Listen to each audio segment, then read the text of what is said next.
Hi అండి, ఎలా ఉన్నారు? Welcome to my channel. ఆరోగ్యకరంగా త్వరగా బ్రేక్ఫాస్ట్ కావాలా?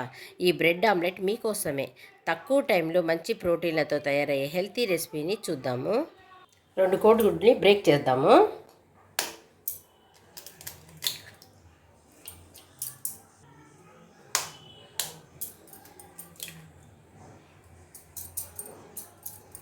దాంట్లో కొద్దిగా ఆనియన్స్ చిన్న చిన్న ముక్కలుగా దొరుకుని వేసుకుందాం. ఒక హాఫ్ ఆనియన్, దాంట్లోనే ఈ క్యాప్సికమ్ని చిన్న ముక్కలుగా దొరుకుని వేసుకుందాము.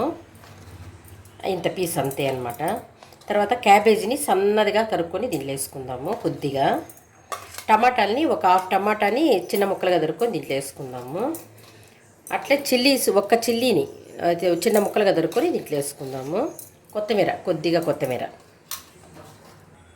కొద్దిగా పసుపు, దాంట్లోనే కొద్దిగా గరం మసాలా చూడండి, కొద్దిగా చాట్ మసాలా, కొద్దిగా సాల్ట్, దానికి సరిపోయేంత కొద్దిగా వేసుకోండి. చూడండి, 1/4 స్పూన్ కంటే తక్కువే కారం వేసుకుందాం. చూడండి, కొద్దిగా ధనియాల పొడి, 1/4 స్పూను మిరియాల పొడి.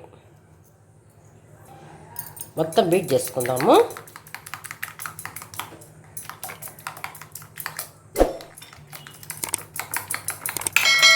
మనం బాగా బీట్ చేసుకున్నాం అనుకోండి, ఫ్లఫీగా వస్తుంది. బాగా బీట్ చేసుకోండి.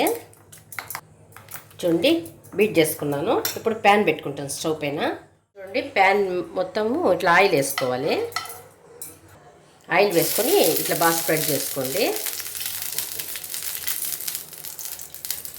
ఇప్పుడు దీనిపైన బ్రెడ్ పెట్టుకుంటాము. బ్రెడ్ బాగా రోస్ట్ చేసుకుందాము.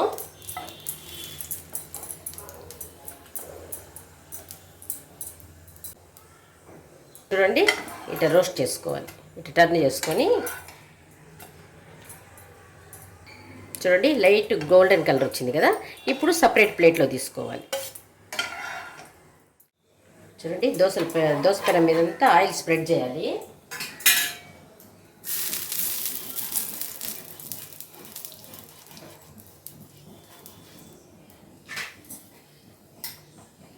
మనం బీట్ చేసి పెట్టుకున్నాం చూడండి, దాన్ని ఎగ్గుని మొత్తం మిశ్రమాన్ని దీంట్లో పోసేయాలి. మొత్తం వేసి స్ప్రెడ్ చేసేయాలి. చూడండి, బ్రెడ్ వేసేసి ఇట్లా అన్న తర్వాత ఇట్లా స్ప్రెడ్ చేసి ఇట్లా పెట్టేయాలి. దోశ పెనం చుట్టూ ఆయిల్ వేసుకోవాలి.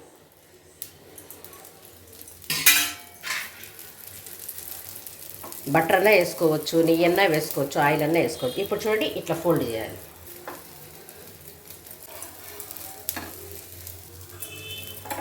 చూడండి, ఇప్పుడు టర్న్ చేయాలి మొత్తాన్ని ఇట్లా. చూడండి ఎంత బాగుందో. బ్రేక్ఫాస్ట్ సూపర్గా ఉంటుంది. చూడండి, సిమ్లోనే చేసుకోవాలి. బ్రెడ్ ఆమ్లెట్ రెడీ అయిపోయింది. సూపర్గా ఉంది కదా. దీన్ని మనము మధ్యలో కట్ చేసుకొని చూసారుగా, 10 మినిట్స్లో బ్రేక్ఫాస్ట్ రెడీ అయిపోతుంది. ఈ రెసిపీ కనుక మీకు నచ్చినట్లయితే లైక్ చేయండి, షేర్ చేయండి, సబ్స్క్రైబ్ చేసుకోండి.